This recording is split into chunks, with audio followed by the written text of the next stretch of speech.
Welcome to the Badass Direct Sales Mastery Podcast with your direct sales dom, Jenny Bellinger.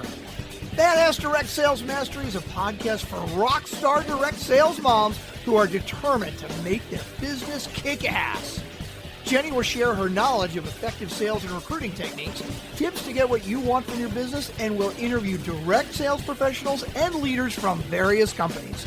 The interviews will give insight to how these rock stars got to where they are and where they plan to grow in the future. And now, the direct sales dom, Jenny Bellinger. Welcome back to another episode of Badass Direct Sales Mastery. I'm your host, your direct sales dom, Jenny Bellinger, helping you whip your business into shape. And as you can tell, this is going to be a little bit of a different episode today because I have a co-host, Erica. And welcome to the Café, Wealthies. This is Erica Ross-Krieger, and you are at the Entrepreneurs Cafe, even though you just heard a different voice. Yes, we are definitely doing something a little bit different today and changing things up. I have the absolute honor of having on the show Jenny Bellinger. Jenny is the host of the Badass Direct Sales Mastery podcast. She's a certified professional coach, and top 10 direct sales leaders hire her to help them focus on business growth activities so they can be fully present with their families. An entrepreneur since 2010, she understands the desire to contribute to your family's future and be present with them in the here and now, and how difficult that balancing those two priorities can be. So Jenny has learned the hard way while building two separate businesses, raising two kids, and navigating a divorce to fulfill that need to provide financially and be there for her children. Jenny's also known as the direct sales dom. Luckily, as a certified professional coach, though, her methods are very effective and not painful. And I am welcoming her to the show because we always have such a good time, and I know you're going to love her. Oh, yes. And to my badass crew who's wondering what the heck's going on, we've gone off the rails now. And we decided to do a co-hosted show. And so I want to tell you about my friend, Erica. Now, if you've been listening to the podcast for a while, you might remember her from a bonus episode very early on. And I was like, girl, it's time to have you back. So let me tell you a little bit about Erica Ross-Krieger. She is a nationally acclaimed business and mindset coach, author of the inspirational book, 7 Sacred Attitudes, How to Live in the Richness of the Moment, an EFT tapping expert, and she's a positive intelligence certified coach. And this has been her passion for 4 years now, and I've been lucky enough to work with her on it. But let me continue, because that's not all. Wait, there's more. 6, 7, and 8-figure entrepreneurs hire Erica to help them identify and clear the inner mindset blocks that are keeping them from new levels of wealth. The founder of the New Attitudes Corporation, Erica works with entrepreneurs throughout the world, inspiring them to come to life more fully and helping them attain new levels of wealth as they define it. Erica blends her extensive professional background with her personal life experiences to offer powerful and transformative programs, services, products, and of course, the Entrepreneurs Cafe podcast, rich with multi-faceted wisdom. In doing so, her work fosters a sense of well-being for her clients, readers, and podcast listeners worldwide. Erica lives in Northern California with her husband, Steve, and a garden of lavender that soothes her soul. Oh, I love that so much. You'll have to come visit my garden of lavender, Jenny, since it's your color. I would love that. Oh my gosh. I've spent some time in LA and I've been in San Diego, but I haven't been to Northern California yet. So it's on my list. Good. Oh Good. my gosh. So last time I had you on my show, we talked about money mindset and money mindset blocks. And since then, you've also gotten into positive intelligence, which is about like emotional intelligence and really being able to really understand who you are, right? And what's kind of holding you back. How are those two things like linked? totally linked in my brain. So I'll see if I can unpack it in a way that makes sense to anybody else. So when it comes to the positive intelligence world, we really talk about neuroscience and the brain and how it works in a lovely way by simplifying things and saying that you've got two sides of your brain. You've got, we'll call it the sage side of your brain, and then we've got the saboteur side of your brain. And at any moment in time, you are either hijacked by those inner saboteurs, and we all know damn well what those are like, or we're in the flow and we're in our more positive mindset and our more peaceful, calm, focused, clear-headed laser action. And that's we call the sage side of our brains. And when it comes to money mindset or anything our entrepreneurs are dealing with, it makes sense, right? We have much more of our creative resources available to us when we learn how to be more focused and laser focused and clear headed and stick with the sage side of our brain and notice that the other side, that the saboteur side, are really all lies, whether they're lies about your scarcity or your lack of money or whatever, or anything you're struggling with. So I don't know if that really answers it, but that's sort of the way that I tie them together. No, that makes perfect sense. And especially since there's different like types of saboteurs, right? And I know one of the things that was focused a lot on was the judge. Lots of people have the judge, and for some people their judge shows up like very loud. And one thing that I noticed about my judge as you and I were doing our work together was my judge isn't loud. My judge is very quiet and insidious. And probably sneaky. Oh, very much so. Like just sneaking those little barbs in like on the down low. So it's that little, I don't have a judge. And then every once in a while I go, oh, yep, nope, there she is. They actually call the judge the master saboteur. So there's 10 saboteurs, and the judge is the master saboteur. It sort of goes like this. So all the other saboteurs we call accomplice saboteurs. Mm-hmm. And they're so my listeners and yours can know some of what those are. One of them is a hyperachiever, one of them's a pleaser, one of them's hyper rational, and they are exactly what they sound like. But the way it works is the judge comes in first and makes a decision that what you're dealing with is wrong or bad, or the thing in front of you, or the person in front of you, or the situation in front of you, or the physicality, or whatever it is. First, the judge comes in and says, this is not right. And then it issues freaking party invitations to all the other saboteurs, and they come right on into the party. And then they bat you over the head with their crap, like, oh, you're not good enough, or, or you got to work hard before you can celebrate. That kind of crap. So, and everybody's judge, because we all have one, is very different. Just like you said, they're either loud screaming in your face, or they're this little quiet, sneaky son of a gun. Oh yeah, very much so on my end.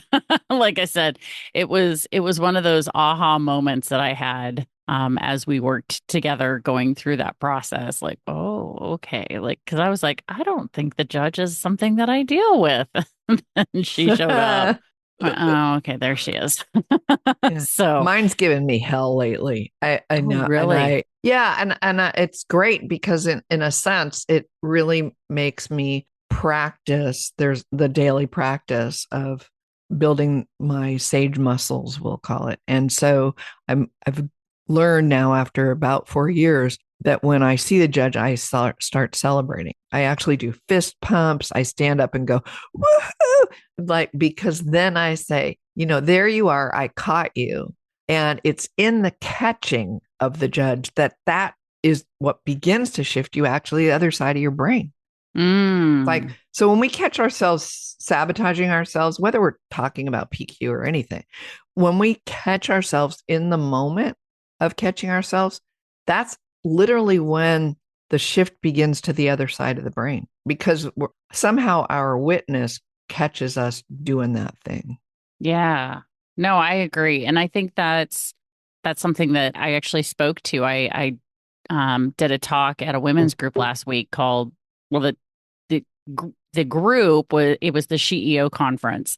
Oh, fun. And right. And the talk title I did was Step into Your Dom Power. And in order for someone to step into their power, they have to acknowledge where their fear came from, right? Oh, And nice. what that fear is. And they have to challenge it in order to get, because courage is not the absence of fear. It's doing the thing in spite of the fear being there, right? So I think those fit in very well because that identification of, oh, there's the fear, right? Is fear one of the saboteurs or? Well, it's so fun you named that. So here's the thing. The sage part of the brain is steeped in love, and all the saboteurs are fear-based.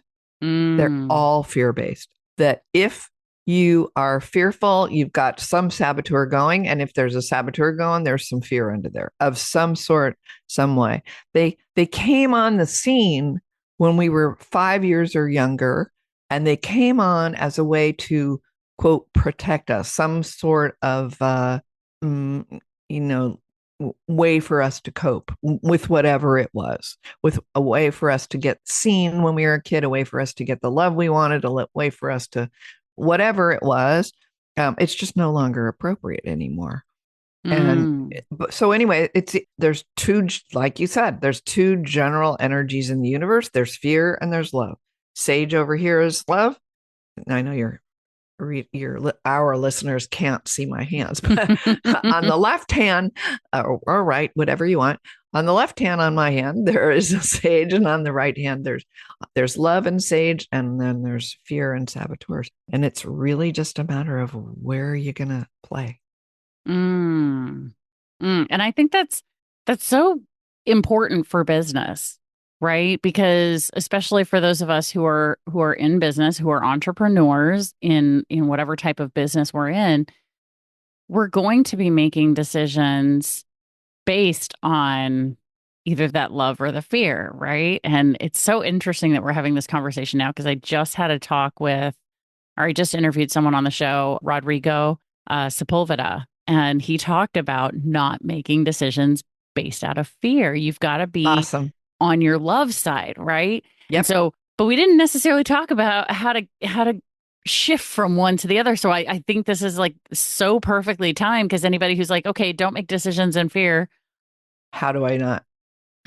So how do I make that switch? So now for you to come on and say, okay, it starts with recognizing, oh, there's the fear. Oh, there's the saboteur. There's That's step one.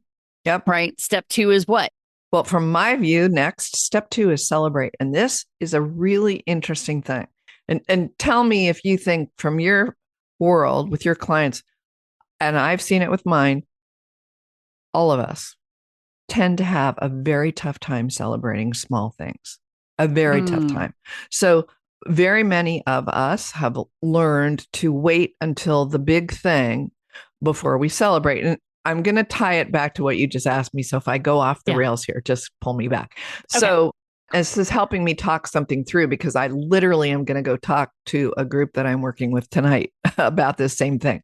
So when you think about your own kids, when they were babies, when they did anything, the first smile, the first time they sat up, the first time they rolled over, the first time they walked, there was major wahoo in the house. Whoa, she sat up. Whoa, she took a step. Yay. There was clapping. There was like, right.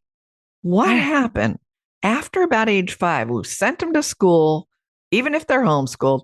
And it got like the stakes got higher. The bar got raised. Like, okay, you have to at least bring home a B. Now you have to bring home an A. Now you have to bring home straight A's. Now you have to accomplish this before we celebrate. Same with us as coaches, same with us as entrepreneurs, is why don't we celebrate the little things? So I'll go back to this idea of what the steps are. So first I catch this judge or this negativity. And the second thing is I do a tiny celebration of appropriate size, even if it's good. Pat myself on the shoulder. Good job, Erica. You caught the sucker. Or, I caught the thing. And I have to tell you, the other night, I'm having an argument with my spouse. God bless his soul. We work and live out of the house 24/7. I mean, so we're together all the time. So, Right.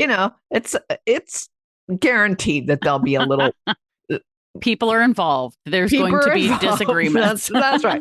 So we're having a little bit of an argument, and right in the middle of it, I stopped and Steve's standing there watching me, and he does this positive intelligence work too, so he knew what I was doing. But nonetheless, I think his mouth sort of dropped open, and I stopped and I just went, yeah, fist pump, yay! I caught myself. He said, "What are you doing?"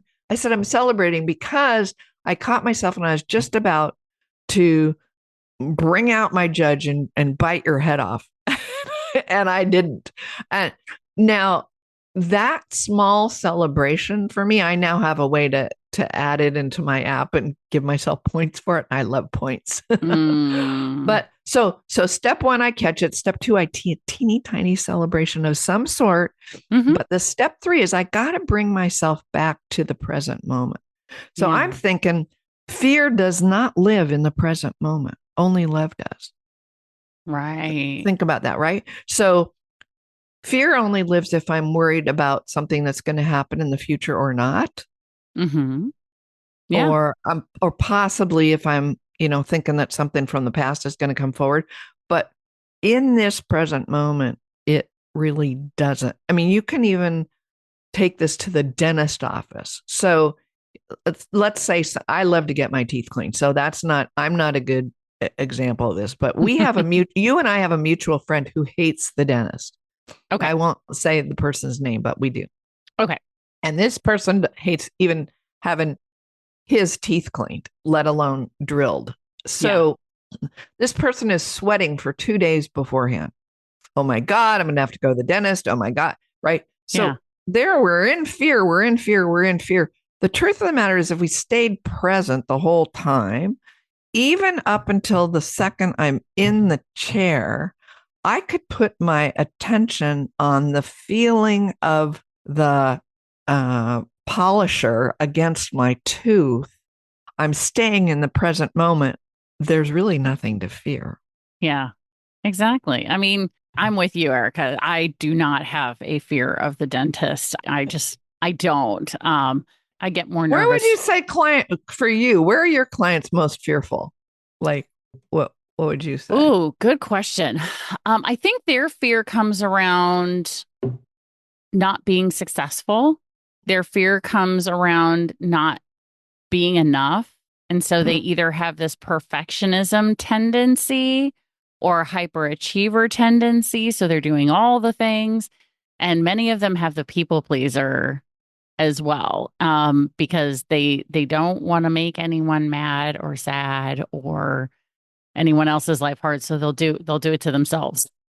And is there comparison stuff? Because I would think in the direct sales business, there might be a little of that. I think there definitely are some people who struggle with the comparisonitis for sure, because is it really a real business? Am I, and then they're also looking at the people who are further along in their business and have achieved the cars, the trips, the the promotion to the top of the ladder, at whatever company that may be, whether it's, the double diamond company vice president, regional vice president, whatever the top is, they're definitely comparing their gold status to the double diamond, and just, I'm not as good as her. And there's a lot of that going on too.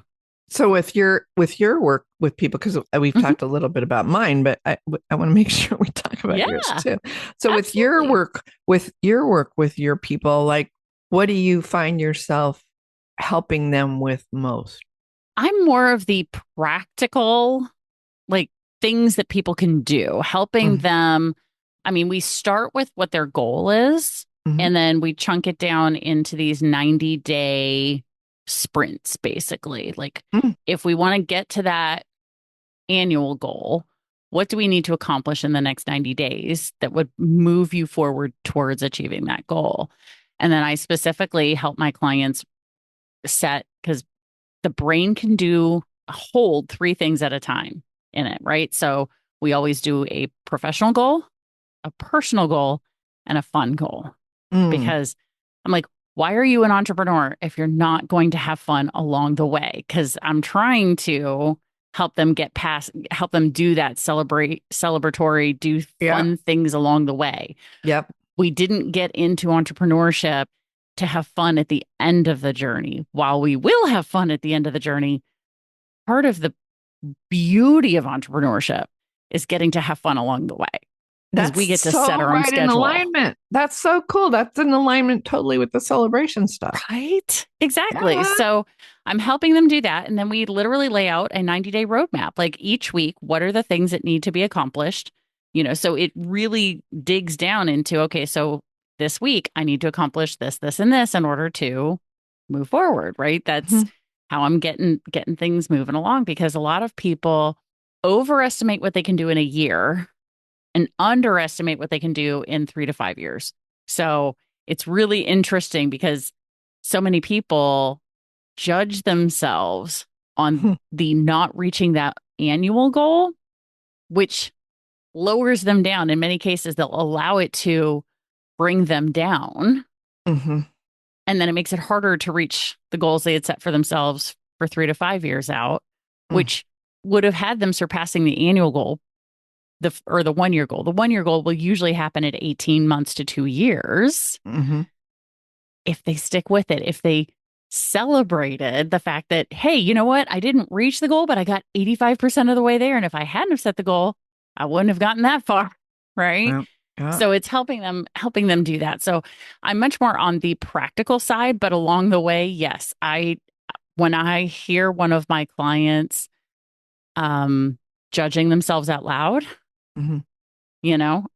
or saying something, and I even do this with my kids too. My kids know that they're not allowed to call themselves stupid. Like, oh, I'm so stupid, blah, blah. No, you're not. Yeah. Uh, Nice. I know. And so now, of course, for my kids, I can tell them absolutely not. That is like, I'd rather my kids say the F word than Yeah. call themselves stupid. Yep. Honestly, I don't care. The F word it's a word. It's whatever. Calling Right. themselves stupid, not acceptable. I love that. Absolutely not. But for my clients, what I do is I'll say, would you please stop talking to my client that way? Because she's pretty freaking smart. She hired me. Mm. Nice. So when you said too, another piece of the steps of, so I catch it, I celebrate it, Mhm. and we need to come back to the present moment. I wanted Yeah. to throw out the words of come to your senses. So the number one way of coming to the present moment is to come to your senses. And I'll give you an example. And on our listeners, my group, Jenny's group, all of you that are listening, I want everybody to think of something right at the moment that's a bit upsetting to you. And for me, I'll give you an example. It has nothing to do with entrepreneuring right now. I'm dealing with my elderly mom's dementia, and it's right. So it's sort of this nagging thing in what I do. I want you all to think, you don't have to say it out loud, about something that right now, if you put your mind on it right this second, would really be bothering you of some sort. And now what I want you to do, and just to show you what come to your senses means, is close your eyes for just 1 second. And if you're driving, obviously do not close your eyes until you pull over. But if you can, close your eyes for just 1 second. And I want you to inhale through your nose and exhale through your mouth. And on the next inhale through the nose. Notice the temperature of the air as it goes into your nostrils. Then exhale through your nostrils and notice the change in the temperature. And do that one more time. Temperature of the air as it comes in your nostril. Temperature of the air as it goes out your nostril. And now I want you to switch your attention to the farthest away sound that you can hear. Wherever you are, the farthest away sound. And now switch your attention to the closest sound you can hear, even if it's the sound of your own breath. Just like that. Great. And when you're ready, open your eyes again. I want you to think about, while you were doing that, were you focused at all on your thing that's upsetting you? Not at all. Yeah. So when that little tiny vacation of coming to your senses, all it takes is 10 seconds. And if you were under an MRI machine, we could actually see what happens in your brain. You actually shifted away from your fear brain into your sage brain in those 10 seconds. Mm. Just coming to your senses and coming present. Well, I think that's incredibly powerful because one of the things that I talk about fairly often-ish on my show is ADHD because it's something I've lived with my entire life. And one of the benefits, so one of the superpowers of my version, my flavor of ADHD, because everybody's is different, but my flavor of ADHD is I don't hang on to anxiety for very long because my brain just gets diverted very quickly and easily. So whenever I am anxious about something, I'm only anxious about it for a few minutes. And if I don't like that feeling, I don't have to worry about it because pretty soon my brain is going to get distracted or I'll end up distracting myself. Because really, when it comes down to it, whatever I am anxious about or feeling fearful about, the way I get over it is I go do something about it. So Yep. the way I distract myself is okay, if I don't like how this is feeling, what am I going to do about it? Because it's just, I'm not somebody who can sit and stew in the crock pot of my own Oh, emotional shit. love that. I can't do it and I won't do it. And I even did an episode on my show called Are You a Masochist? Where I talked about the connection between masochism and people who are highly anxious and choosing to Yeah. sit in that and not do anything with it, which is fine. No judgment from me. You go ahead and do that. But here's my rule. I don't want to hear you freaking complain about it because you like it. You chose it. You're doing it to Well, it's yourself. funny. There's two incredible mentors of mine in two different arenas. Rick Carson, the psychologist in Texas who wrote the book Taming Your Gremlin, he talks Mm, about it as if you're actually taking your thumb and poking yourself in the eye and you're griping and bitching about how you've got this pain in your eye. And it's like, you're the one doing it. So stop. And Shirzad Sharmin, who wrote Positive Intelligence, says it's like putting your hand on the hot stove. Pain is actually and discomfort and whatever, it's actually a good indicator. We would be dead without our yeah. sense of pain, right? We got a hot stove and you feel the heat and you're like, whoa, I got to move my hand. So for that split second, it's really helpful. If I keep Hmm. my hand on the hot stove all day long, my hand's going to just burn off. Yeah. Yeah. We can't keep doing that to ourselves, And I think that's a really important part of what I do is just helping people like snap out of it because they know that's part of why they hire me because they know I'm going to ask, so what are you going to do about it? What do you want to do about it? Right. Because as a Yeah. coach, it's not my job to tell people what to do. I can help them brainstorm and come up with options, but ultimately they make their own decisions. Yep. And I'm just going to hold them to the decision that they share with me about the action steps they're going to take.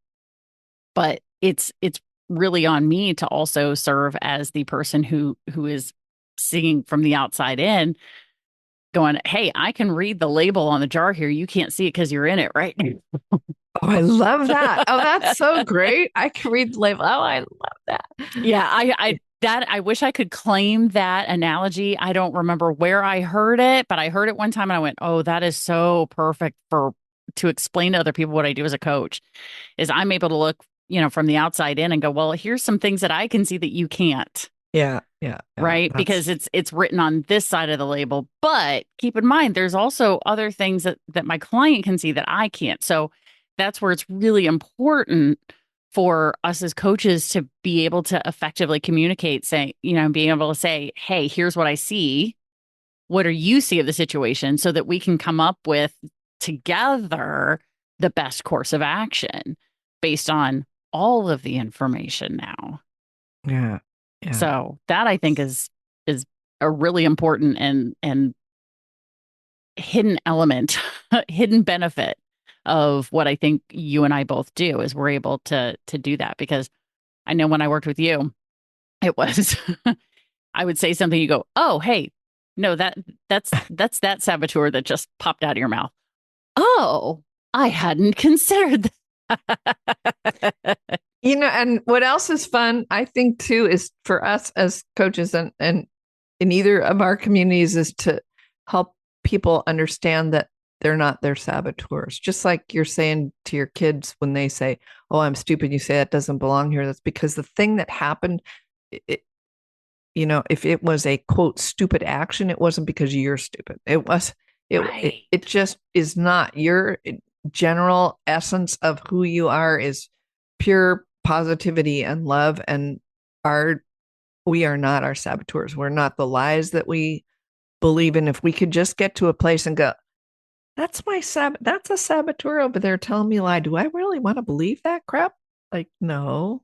See, and I think that's so important to bring that up and identify that, right? Is the we are not our saboteurs, because we, in the world of business and entrepreneurship, and especially I think for women, because I don't know about you, but I work with a lot of women. Yep. Self-sabotage is something we hear a lot about, and certainly um in the world of entrepreneurship, and especially for people with ADHD, like we feel like we self-sabotage maybe inadvertently Mhm. through the ADHD things that pop up, Mhm. right? That feels like it's one of our kryptonites, is that, well, I forget, you know, or, oh, I didn't, this one is a big one for ADHD people, okay, Okay. is the beating ourselves up because what I just learned, and I think I learned it through either a Facebook reel or a TikTok, through an ADHD educator. People with ADHD receive 20% more criticism as children than neurotypical. Oh, that totally fits. That totally makes sense. Right. And so then once we hit adulthood, we're so used to it that we do it to ourselves. So that habitual thing, that's the main thing that needs to be broken. Yeah. That how do I shift that habit? And the only way I shift that habit is not to judge myself for the habit. Right. Number one. Oh, there it is again, is not, God damn it, there I go again. No, it's, Right.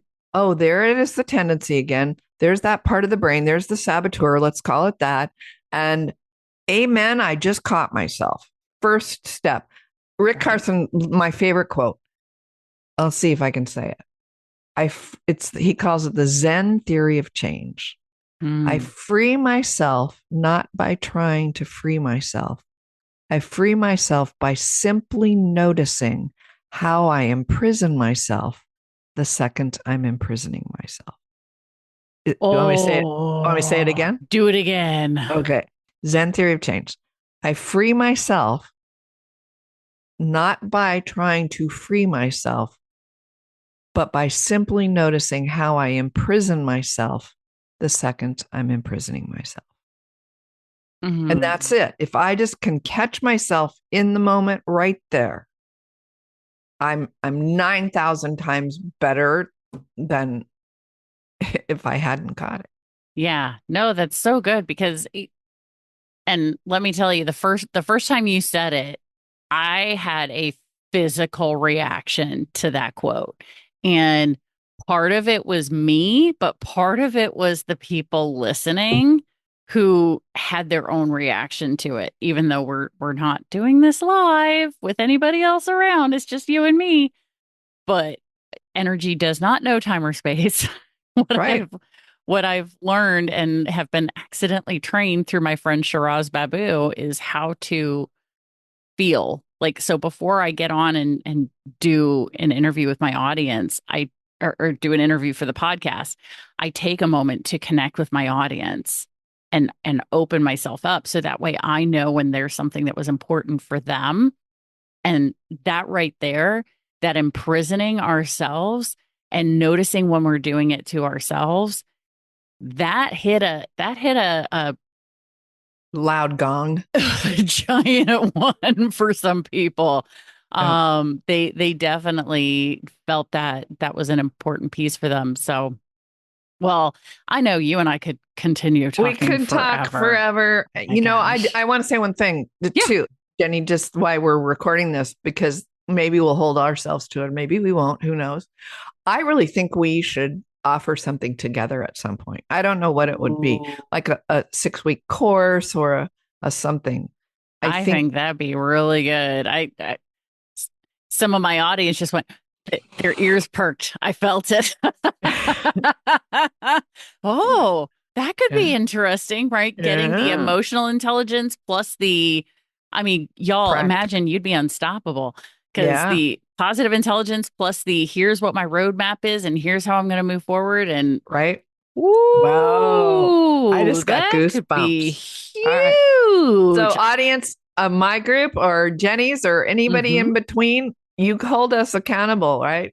Send us emails and say, when is that going to happen?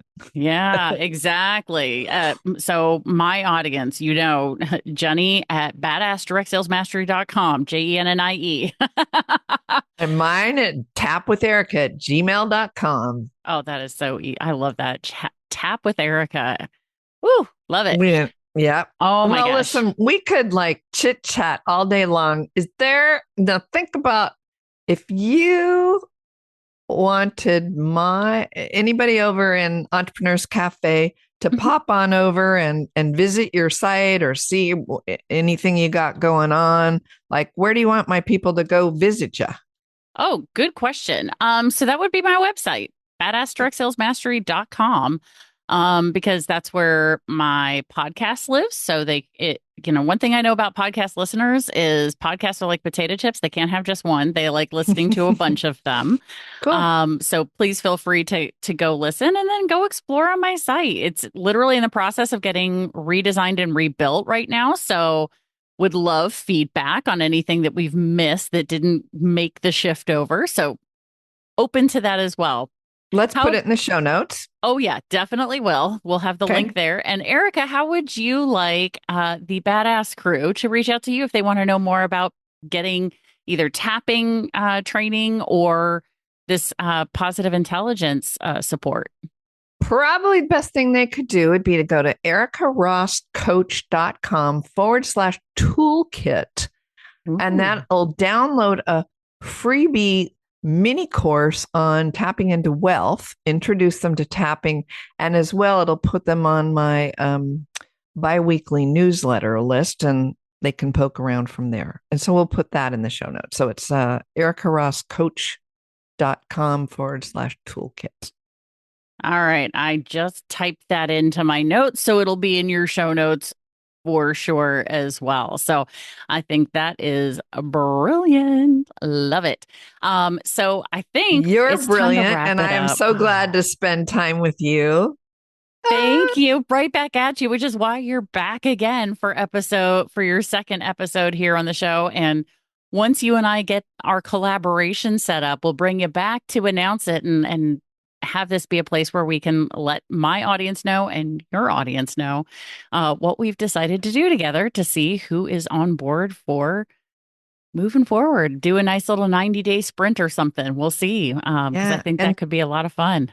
and thank you for coming here again. And in the show notes, I'll also put a link to the last time I had Jenny on the show, so you can Mhm. get another dose of her because we've loved having you here. Aw, thank you. And I will do the same because I want to make sure if people didn't hear that money mindset block conversation, because I know that's something my audience struggles with. Because if it's something that I'm working through, I know we attract who we are. So they're dealing with it as well. So, Erica, thank you again for being here. And I'm going to wrap up the way that I usually do, and then I'll turn it over to you so you can wrap up the way that you do. Uh, Badass crew, stay tuned because you know how this goes. There's another badass episode on its way. and for my crew, I'll say always remember that success is in your nature and true wealth starts from the inside out. Ooh, so good. What a way to wrap that up. All right, everybody, wishing you the best. And yes, success happens from the inside out. Bye, guys. Thanks for listening to the Badass Direct Sales Mastery Podcast with your direct sales dom, Jenny Bellinger. Why are you waiting to go to badassdirectsalesmastery.com? Don't make the dom get her whip.